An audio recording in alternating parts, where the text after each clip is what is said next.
സുഹൃത്തുക്കളെ, നമസ്കാരം. Everything happens ചാനലിലേക്ക് സ്വാഗതം ചെയ്യുന്നു. എന്താണെങ്കിലും കേരളം തിളച്ചു മറിഞ്ഞുകൊണ്ടിരിക്കുകയാണ്. മഹാഭൂരിപക്ഷത്തിൽ ജയിച്ച UDF അവരുടെ മുഖ്യമന്ത്രിയെ മിനിറ്റുകൾക്കകം പ്രഖ്യാപിക്കുമെന്ന് പ്രഖ്യാപിച്ചിട്ട് ഇപ്പോൾ ദിവസങ്ങൾ കഴിഞ്ഞിട്ടും മണിക്കൂറുകൾ കഴിഞ്ഞിട്ടും ഒരു പ്രഖ്യാപനം ഉണ്ടാകുന്നില്ല. എന്താണെങ്കിലും ഇന്ന് 1 മണിക്ക് പ്രഖ്യാപനമുണ്ടാകുമെന്നും കരുതി ജനങ്ങൾ കേരളീറ്റ്സ് അക്ഷമരായിരിക്കുകയാണ്.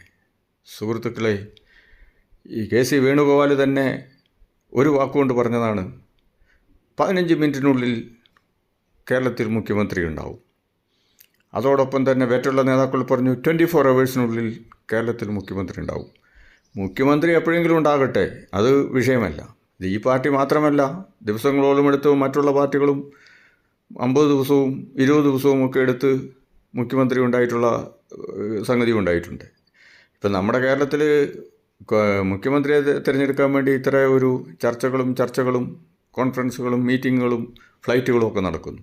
അതൊക്കെ ശരി തന്നെ. അപ്പോൾ പ്രതിപക്ഷത്തിൻ്റെ സ്ഥിതി ഇതൊക്കെ തന്നെ.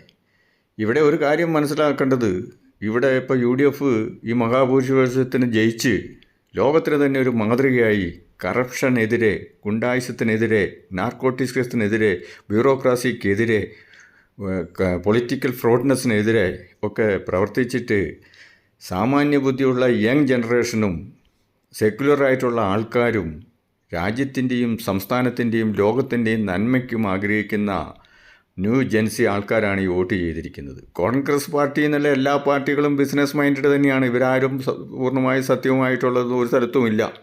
ഇപ്പോൾ വിദേശത്ത് നടക്കുന്നത് നമുക്ക് കാണാം.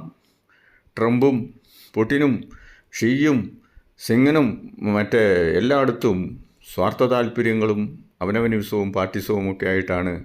അല്ലാണ്ട് സത്യമേവേ ജയതിയൊന്നും ഇപ്പോൾ അധികം കാണാനില്ല. അപ്പോൾ സുഹൃത്തുക്കളെ, പറഞ്ഞു വരുന്നത് എന്താണെന്ന് ചോദിച്ചു കഴിഞ്ഞാൽ, ഈ പാർട്ടിയുടെ അടുത്ത നേതാവിൻ്റെ പെട്ടിയും തൂക്കി നടക്കുന്ന, അല്ലെങ്കിൽ അണ്ടർഗ്രൗണ്ടിൽ കൂടെ ചാടിക്കയറി വരുന്ന സിസ്റ്റം എന്തായാലും ശരിയല്ല.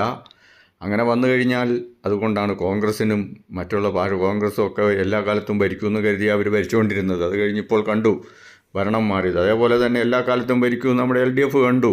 ബ്യൂറോക്രാസിനെയും കൂട്ടുപിടിച്ച് ഗുണ്ടായുസവും പണത്തിൻ്റെയും തട്ടിപ്പിൻ്റെയും വെട്ടിപ്പിൻ്റെയും ചതിയുടെയും ഗുണ്ടായുസത്തിൻ്റെയും ജനങ്ങൾ വലിച്ചെറിഞ്ഞു. ഇത് ഒരു ജൻസികൾ പല സ്ഥലത്തും കണ്ടു. അതിനാൽ എന്താണേലും പൊതു താല്പര്യവും പബ്ലിക് അവയർനെസ്സും വെച്ച് ഇപ്പോൾ MLA-മാരുടെ ഇതെന്ന് പറഞ്ഞാൽ MLA-മാരൊക്കെ അവരുടെ കൂടെ പണവും കൊടുത്ത് കാശും കൊടുത്ത് സ്വാർത്ഥ താല്പര്യത്തിന് വേണ്ടി അവനവനത്തിന് വേണ്ടി നിൽക്കുന്നതുമാണ്. ചിലർക്ക് വർഗീയ അജണ്ടകളുണ്ട്. അതിനാൽ ജനങ്ങൾ ഇവിടെ പാർട്ടി നന്നാകണം, രാജ്യം നന്നാകണം, സംസ്ഥാനം നന്നാകണം, അല്ലെങ്കിൽ എന്തെങ്കിലും ഇപ്പം മഹാനായ രാഹുൽ ഗാന്ധി ഈ കാര്യങ്ങൾ വളരെ കൃത്യമായിട്ട് ആലോചിച്ച് ചെയ്യുന്ന വിവരമുള്ളൊരു നേതാവായിട്ടാണ് ഇതുവരെയും കണ്ടുവരുന്നത്. അദ്ദേഹത്തിൻ്റെ താല്പര്യങ്ങൾ എന്താണെന്ന് ഇപ്പം ജനങ്ങൾ സസൂക്ഷ്മം നോക്കിക്കൊണ്ടിരിക്കുകയാണ്. എന്താണെങ്കിലും ഇതുവരെയൊക്കെ ഓക്കെയാണ്. നമുക്ക് അടുത്ത ചീഫ് മിനിസ്റ്റർ ആരാന്ന് നോക്കാം. ഇനിയിപ്പം VD സതീശൻ അല്ലാതെ ചീഫ് മിനിസ്റ്റർ ആരായിക്കഴിഞ്ഞാലും 6 മാസം അത്രയേ ഉള്ളൂ. 6 മാസത്തിനകം ജനങ്ങൾ തല്ലി ഓടിക്കും. ഓരോ MLA-മാർക്കും അവരുടെ മണ്ഡലത്തിൽ മര്യാദയ്ക്ക് പുറത്തിറങ്ങി നടക്കാൻ പറ്റാത്ത സ്ഥിതിയും വരും. കാരണം ഇവിടെ കമ്മ്യൂണലിസം ഒന്നുമില്ല.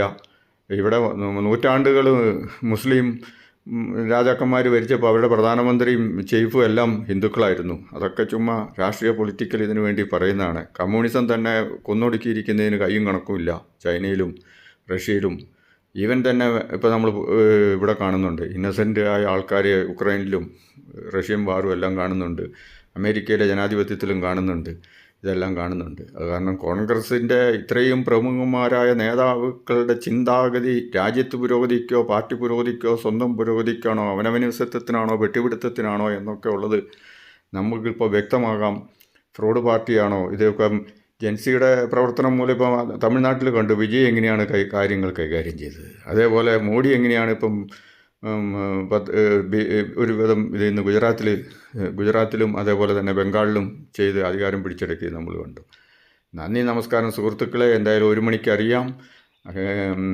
KC ആണോ AC ആണോ PC ആണോ ആരെങ്കിലും ആവട്ടെ, ഇവിടെ ആരും മുഖ്യമന്ത്രിയാകാനോ നോക്കി വായിക്കുന്ന ഡമ്മികൾക്ക് വെറുതെ എന്ത് മുഖ്യമന്ത്രി പദവി ഇരിക്കുന്നു. കോൺഗ്രസിനെയൊക്കെ സംബന്ധിച്ചോളം നന്ദി, നമസ്കാരം സുഹൃത്തുക്കളെ. Captain grand master Shaji Mathew.